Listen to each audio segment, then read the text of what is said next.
Je suis Mounira Onadja, membre de AfriMind. Voilà, donc je laisse l'occasion à mes camarades de se présenter rapidement pour qu'on puisse aussi introduire nos panélistes, nos invités. Moi, c'est Delors Adjei, je suis ingénieur des mines. Bonsoir tout le monde. Donc, je me nomme Cyril Zongo, je suis le country lead de AfriMind au Burkina. Bonsoir mesdames, Madame Laetitia, Madame Marie-Rose et Madame Maïmouna Gembre. Bonsoir. Bonsoir. Bonsoir, madame. Bonsoir à toutes et à tous. Bonsoir, mesdames, chères grandes sœurs. Bonsoir. Bonsoir. Merci. Bonsoir, Laetitia. Soyez la bienvenue. Bonsoir tout le monde. Il y a Madame Laetitia qui va changer de télé, qui va se connecter, qui est là, je crois. Je commence par dire un grand merci à nos magnifiques invités qui ont accepté de répondre à notre appel sur ce plateau de AfriMind. Et je rappelle que c'est dans le contexte du mois de la femme. Donc, comme on peut le remarquer, nous avons toutes des invités femmes. Donc, c'est le contexte du mois de la femme du mois de mars. Donc, merci à tous d'être là et encore bonne arrivée à vous, nos mamans. Merci beaucoup. Donc, nous allons commencer à présenter, ou du moins à faire un rappel sur AfriMind. Donc, Cyril, je te passe la parole pour une présentation de AfriMind et puis nous pourrons continuer. D'accord. Merci Mounira et merci encore à nos tantis, à nos mamans qui nous inspirent et qui sont là aujourd'hui avec nous. À cause du réseau, je vais être très bref. Donc, pour les uns et les autres qui entendent pour la première fois ou qui nous rejoignent pour la première fois, AfriMind, c'est un réseau de jeunes à travers le continent africain et au-delà. Donc, ce sont des jeunes passionnés du secteur minier. C'est un groupe d'étudiants et de professionnels juniors qui essaient de se mettre ensemble, de partager leurs différentes expériences et qui essaient également de partager la beauté du secteur minier. Donc, notre motto, c'est de partager vraiment la beauté du secteur minier dans notre cadre de vie, dans notre milieu de vie. Et on essaie aussi de s'informer sur les différentes technologies, les différentes problématiques qui existent dans le cadre du secteur minier. Parce que notre but, c'est de faire en sorte que nous soyons la relève de demain, comme la maman Maïmouna Gembre l'a mentionné tout à l'heure.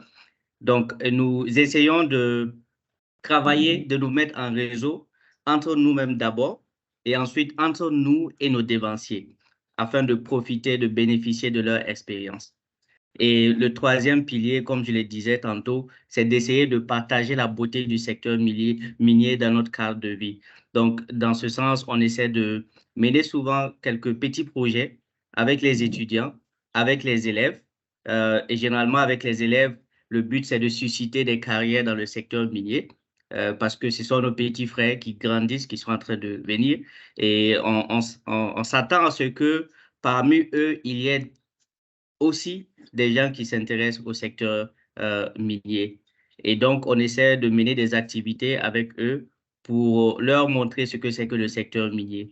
On essaie aussi d'offrir des opportunités à nos camarades. Et dans ce sens, dans plusieurs pays où AfriMind opère, nous avons essayé de faire en sorte que des universités puissent bénéficier de certains logiciels pour permettre aux étudiants d'avoir accès à ces logiciels-là et développer leurs compétences. Donc, l'un des logiciels que nous avons pu déployer en Guinée et au Mali permet de faire, par exemple, du mine planning grâce à nos partenaires à travers le monde. Et donc, AfriMind, le siège se trouve en Afrique du Sud, mais il existe dans plusieurs pays à travers l'Afrique. Donc, ça a d'abord commencé en Afrique du Sud, puis le Nigeria, puis le Ghana, Zimbabwe. Et petit à petit, AfriMind a fait son petit bonhomme de chemin pour s'étendre aussi dans le monde francophone. Et donc, ça a commencé aussi avec la Guinée, le Mali, la Côte d'Ivoire et tout récemment le Burkina Faso. Donc, voici un peu ce que nous essayons de faire. Et Et comme je l'ai dit, c'est un réseau de jeunes, professionnels, juniors et étudiants. Donc, nous accueillons toutes les personnes qui aimeraient se joindre à nous pour partager cette vision, pour partager cette passion. Merci. Rappelons que c'est une compagnie de 3 magnifiques dames et vraiment formidables. Madame Marie-Rose Aïda, Madame Gembre Maïmouna et Madame Laetitia Ouattara. Donc, ce sont 3 femmes remarquables qui ont chacune marqué et apporté une contribution dans leur domaine respectif. Donc, nous allons passer à présent la parole à chacune de nos mamans aussi présentes. Donc, nous allons commencer avec Madame Marie-Rose Aïda. Madame, Marie-Rose Aïda Tamboura, mais on m'appelle, je préfère Aïda, on m'appelle Aïda, parce que les parents avant se battaient pour qu'il y ait un prénom musulman, un prénom chrétien, mais c'est Aïda, tout court, voilà. Alors, je me réjouis d'être avec vous aujourd'hui. J'aime être toujours avec la relève, comme j'aime bien le dire, le flambeau qui monte. Et je voudrais dire que bon, je suis dans le secteur minier depuis 1994, au moment du boom minier au Burkina. C'est vrai que je ne suis pas technicien, je ne suis pas géologue, mais j'ai été amené par la force des, je dirais pas par la force des circonstances, mais j'ai été amené à gérer dès le début. C'est-à-dire qu'on m'a jeté comme quelqu'un qui ne sait pas nager dans l'eau en me donnant une compagnie en exploration à gérer. Et c'est ainsi que je suis, comme on dit pour Obélix, je suis tombée dans la soupe et puis voilà. J'y suis depuis de nombreuses années. Et c'est dans cette aventure aussi que j'ai rencontré ma chère binôme Maïmouna Gembre. Alors, j'ai dirigé plusieurs compagnies. En 1994, c'est une compagnie canadienne, Mutual Ressources, basée à Vancouver. Après, c'était Sado Ressources. Après, c'était Bilimia, qui est une compagnie australienne. Après, c'était Predictive, qui est maintenant en Guinée, parce qu'avec l'insécurité ici, nous avons eu beaucoup de problèmes. Donc, nous nous sommes déportés en Guinée. Et puis, voilà pour le moment, c'est ce que je peux dire. Et je m'occupe beaucoup du communautaire. Voilà, pour le moment, je m'arrête là. Merci beaucoup. Vous allez nous parler en fait des réalités du leadership féminin.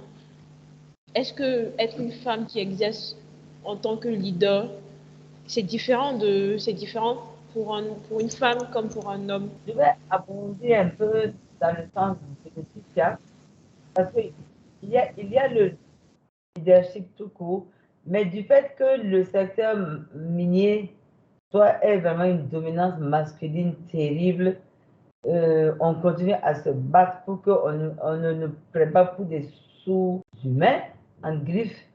Maintenant, on a dû rajouter le leadership féminin. Mais le leadership féminin, au niveau même de la famille, je prends l'exemple d'un chef de village. Il est sous la Bapala et on lui pose des questions et il y a des questions auxquelles il ne peut pas répondre tout de suite parce qu'il n'a pas la réponse. Mais la nuit, il va demander à son épouse, tu as entendu ce qu'ils ont dit? Qu'est-ce que tu penses de ce sujet? C'est la femme qui va donner la réponse. Ça, c'est le leadership. On est leader né, je pense. Mais ouais.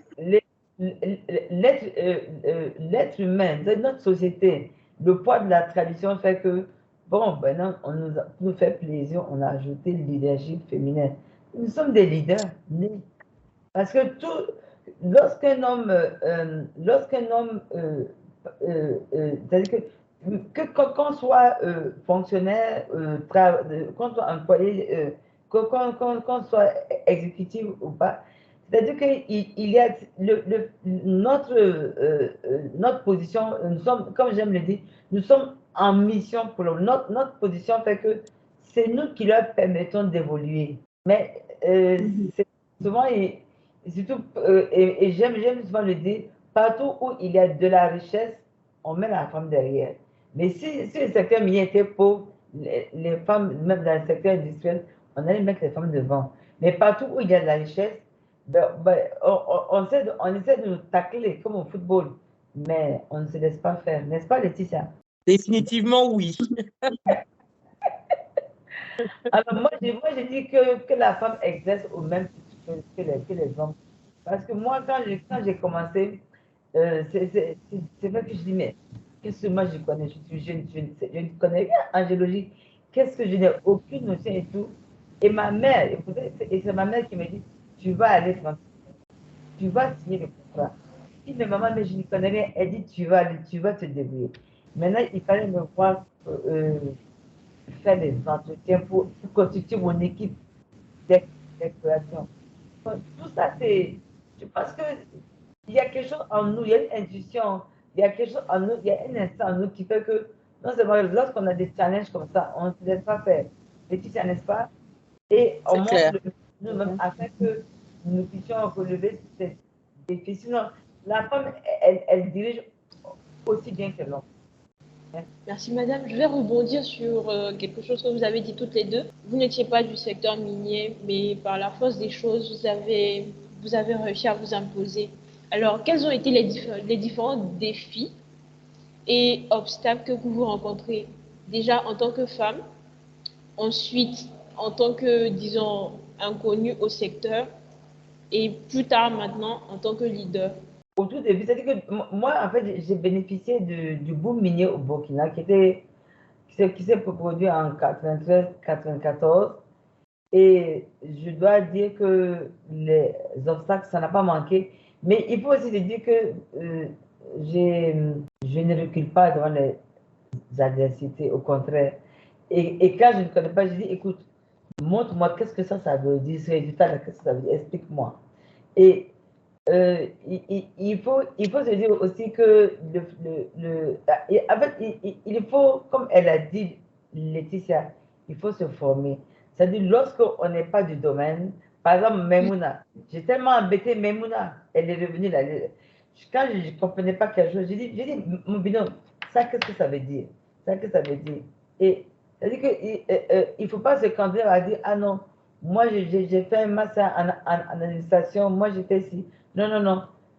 C'est vrai que je ne peux pas élaborer une carte. Je ne peux pas faire une carte géologique. Mais j'ai appris à lire. Donc, ce qui fait que il y a beaucoup d'obstacles. Ou alors, quelquefois, même moi, plusieurs fois, il m'est arrivé, il y a des gens qui viennent au bureau, une femme à la porte, et la personne, ils arrivent et ils disent, on veut voir le directeur. Je dis, il est à l'intérieur, et puis je m'en vais. Et mon assistante me dit, mais madame, c'est pas bien ce que vous avez fait. Je dis, ils ont dit qu'ils veulent voir le directeur. Pour eux, c'est pas une femme qui est là, c'est un homme. Mais ils n'ont qu'à entrer voir le directeur.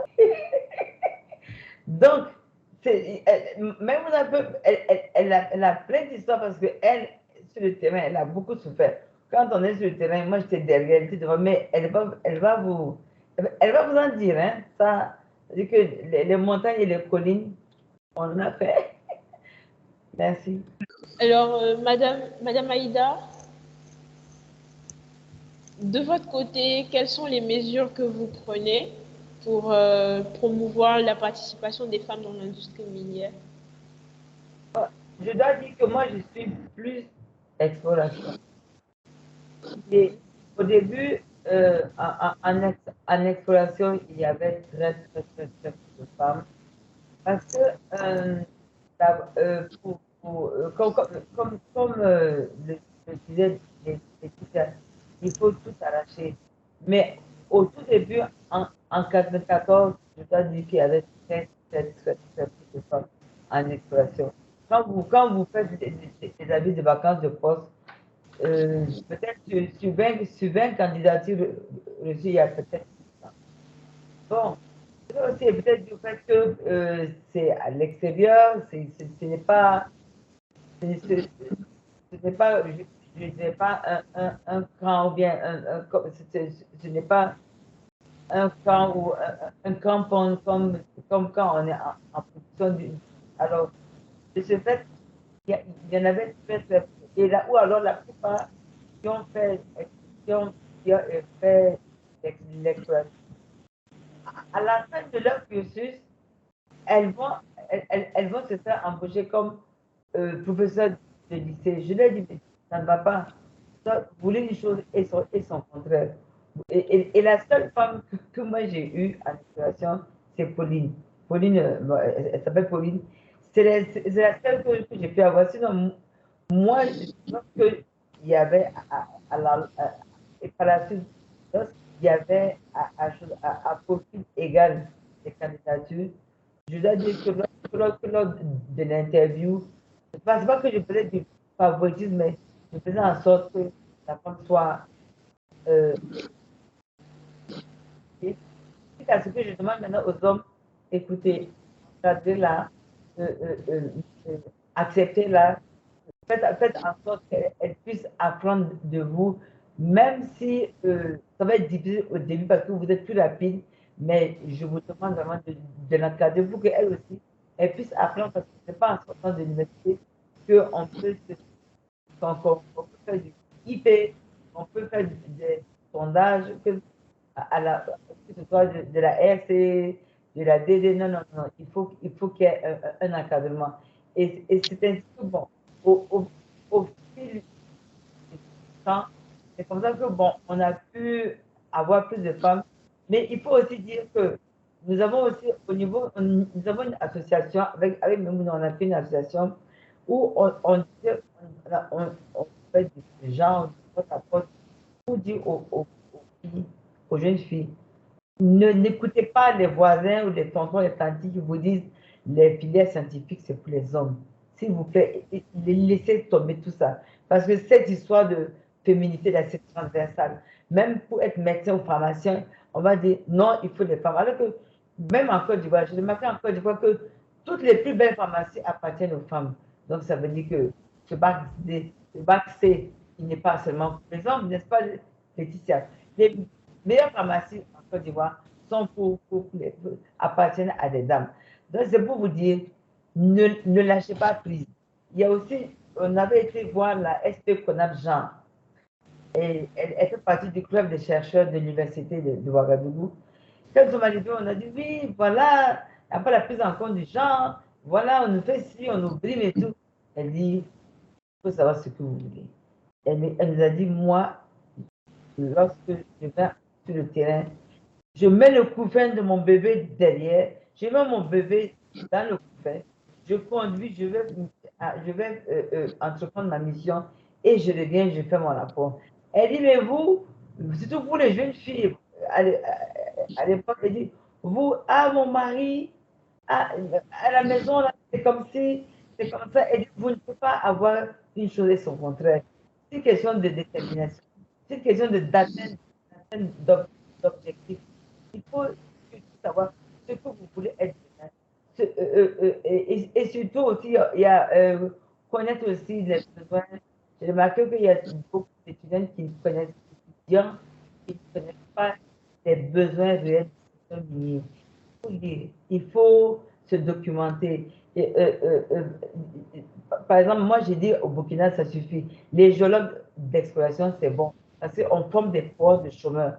Il faut aller dans l'ingénierie. C'est ça.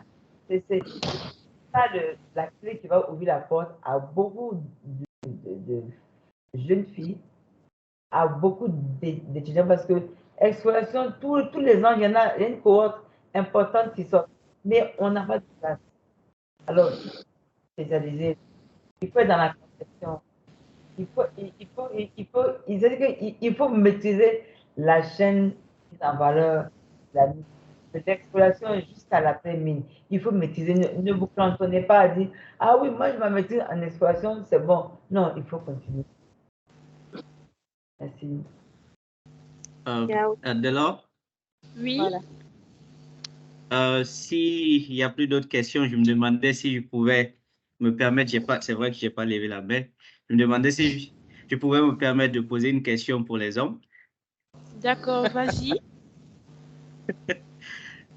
D'accord.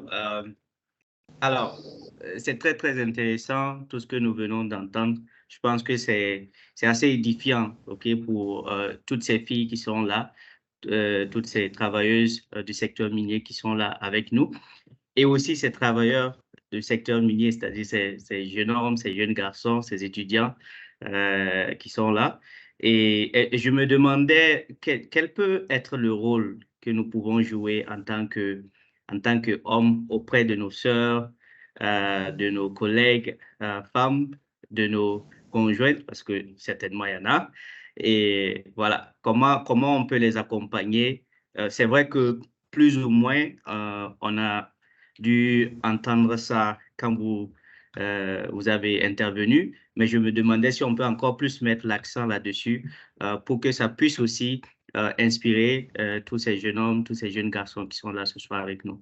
Cyril, moi, je dirais que il faut déjà le fait que vous ayez initié cette rencontre, c'est très important, mais c'est surtout continuer à comprendre ce que la femme, ce que la femme attend comme, je ne dirais pas comme soutien physique, mais comme soutien moral et surtout le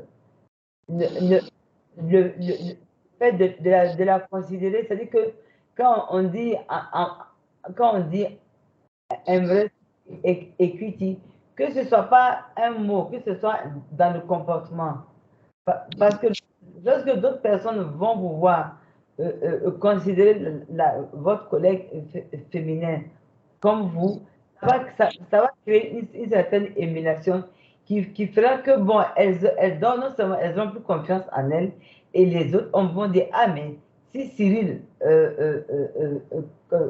soutient, si Cyril comprend, si Cyril appuie, soutient le travail d'une femme, et ce que quelquefois, même si elle a, c'est pas moi, comme disait même si elle ne peut pas déboucher une chaudière, et que Cyril peut l'aider à le faire, qu'il le fasse, mais qu'il ne dise pas comme ce que les gens aiment dire, pof, c'est une femme, elle ne sait pas le faire. Déjà ça, votre soutien moral est très très important. Madame Laetitia voudrait savoir comment vous réussissez à allier la vie de travail, la vie de famille et la vie sur site. Oui, en fait, c'est à peu près la même chose. En fait, il faut avoir une relation, surtout quand les enfants commencent à poser beaucoup de questions dès 4-5 ans. Il faut avoir une relation très fusionnelle. Et quand ils peuvent comprendre, il faut leur expliquer ce que vous faites. Il faut expliquer ce que vous faites. Et moi, j'avais l'habitude, lorsque par exemple mon MD est là ou mon CEO est là, il y a des soirs où je faisais venir mes enfants, je les présentais à mes chefs hiérarchiques, qui leur parlaient, qui expliquaient. Donc, ce qui fait que bon, ça a créé une certaine confiance. Et ils savaient que, bon, quand maman n'est pas là pendant 15 jours, c'est parce qu'elle est sur le terrain. Il y a soit une campagne de sondage, soit une campagne de carto, une campagne de IP. Même la première fois que j'avais fait venir un avion d'Australie pour la géophysique, j'ai amené les enfants à l'aéroport. Je les ai présentés au pilote. Je lui ai dit, vous voyez, il va voler à 80 mètres. Il va rester toute la journée de 6h à 18h. Voilà comment ça va se passer. Donc, bon, ils ont dit que quand vous leur inculquez cette confiance, ils se disent, ah, mais moi aussi je vais être comme ça plus tard, moi aussi je vais faire ci plus tard. C'est-à-dire qu'il faut qu'il y ait cette confiance, cette fusion. Sinon, et leur donner du temps. Quand tu poses des questions, même quand vous n'avez pas la réponse sur place, vous allez chercher la réponse quelque part, vous venez leur donner cette réponse. Et là, il y a plus d'attachement, il y a plus d'affection. Et comme Laetitia l'a dit, Maï l'a dit, ne perdons pas du temps dans les futilités là qui ne nous apportent. Au contraire, on peut les amener à la bibliothèque, on peut les amener même, comme mon père disait, les voyages, c'est comme si tu vas à l'école. Les amener, faire des petites, ne serait-ce que connaître la Côte d'Ivoire, connaître le Burkina et tout. Déjà, ça crée quelque chose à l'enfant. Donc, les jeunes femmes, celles qui n'ont pas encore fait, mettez-vous mettez-vous à l'esprit que vos enfants sont vos meilleurs camarades. Voilà, donc, il faut toujours être avec, il faut toujours leur dire, sauf ceux qui ne doivent pas entendre, mais il faut leur montrer qu'ils sont grands, qu'ils peuvent comprendre. Et là, vous allez voir que vous allez avoir des alliés hors pair. Merci. Merci, Madame Aïda. Merci, madame. Merci pour ces précieux conseils. Il y a une personne qui a laissé une question dans le chat. Isabelle qui demande quel conseil avez-vous à donner à une fille qui aimerait faire l'expatriation en mine? Elle est ingénieure de maintenance. En fait, moi, ce que je voudrais dire à Isabelle, c'est d'abord pourquoi elle veut aller une question. Pourquoi elle veut aller en expatriation? Est-ce qu'elle a des promesses? Est-ce qu'elle a un point de chute?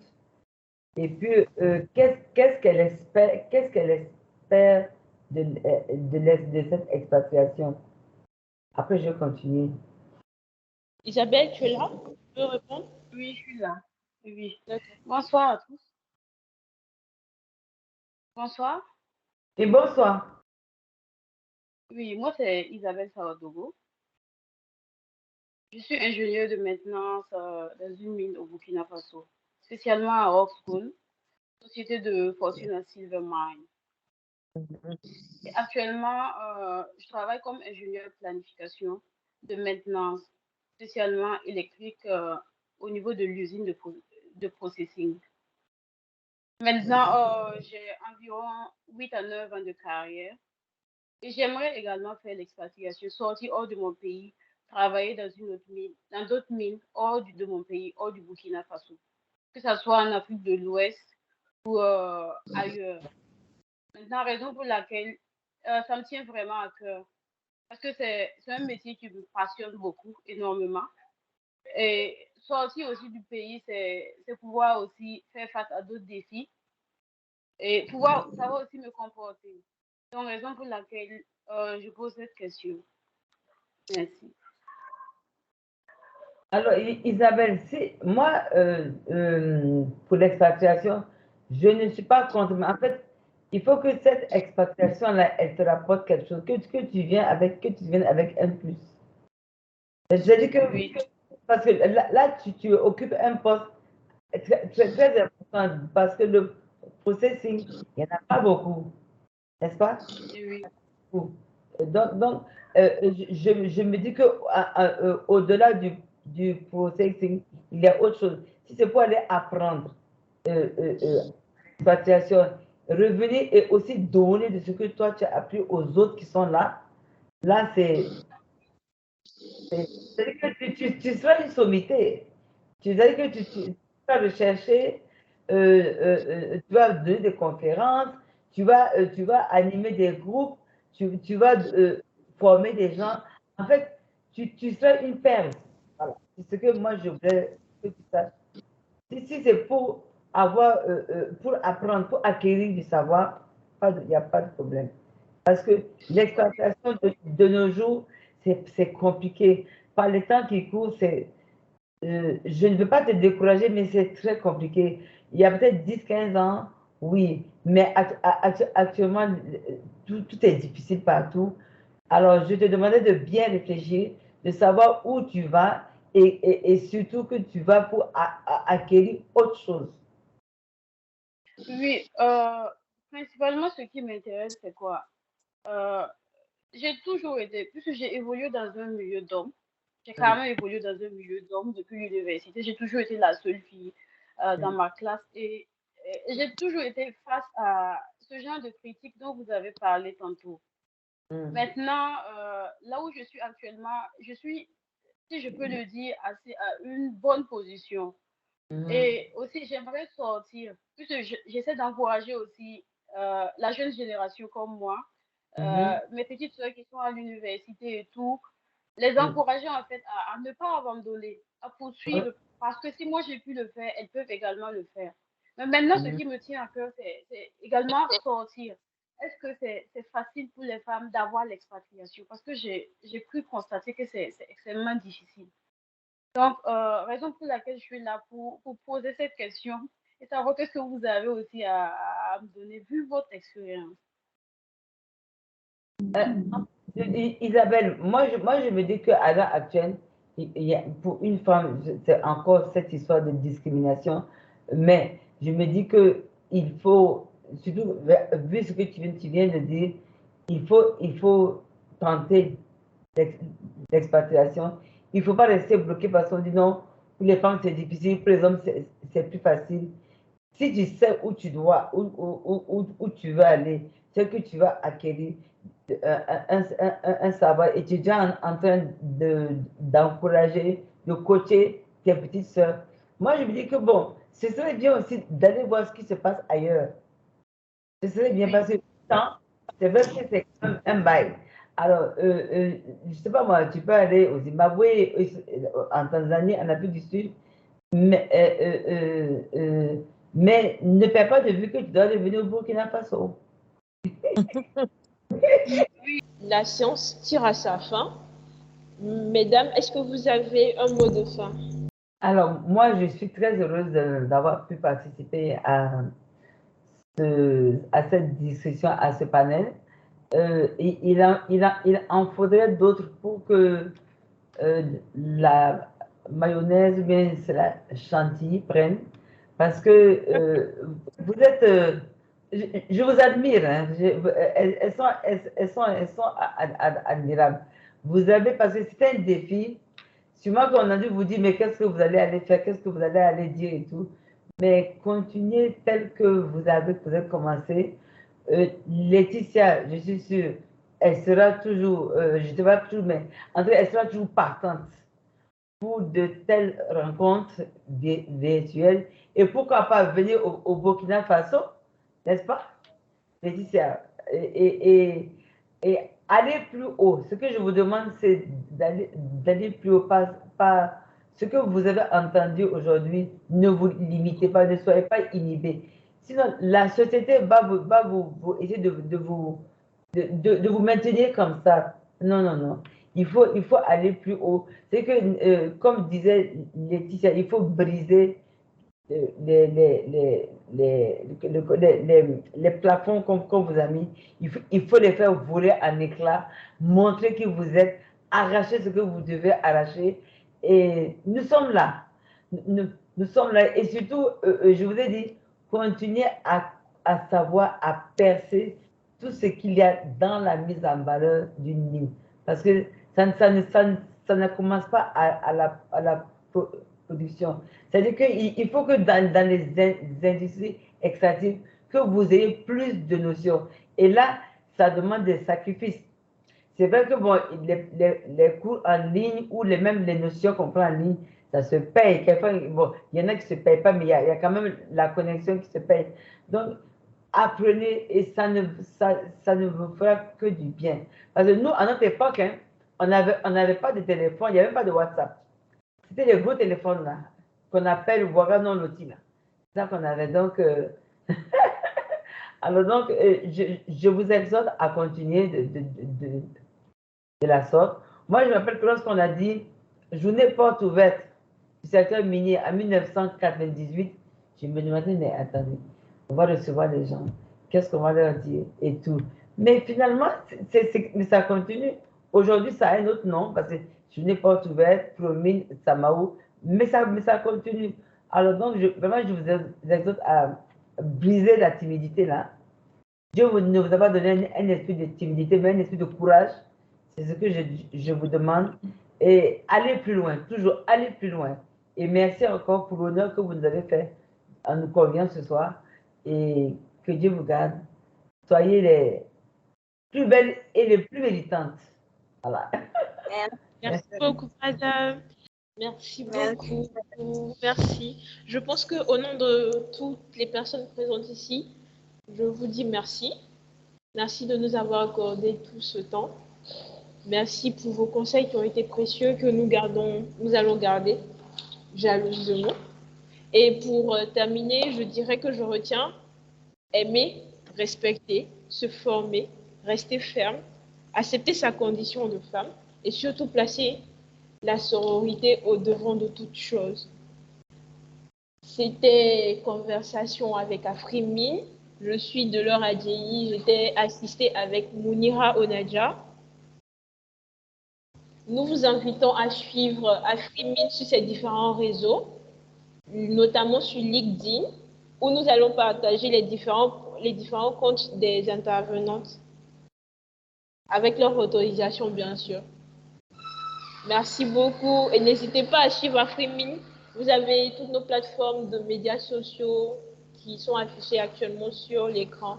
Merci beaucoup et bonne soirée.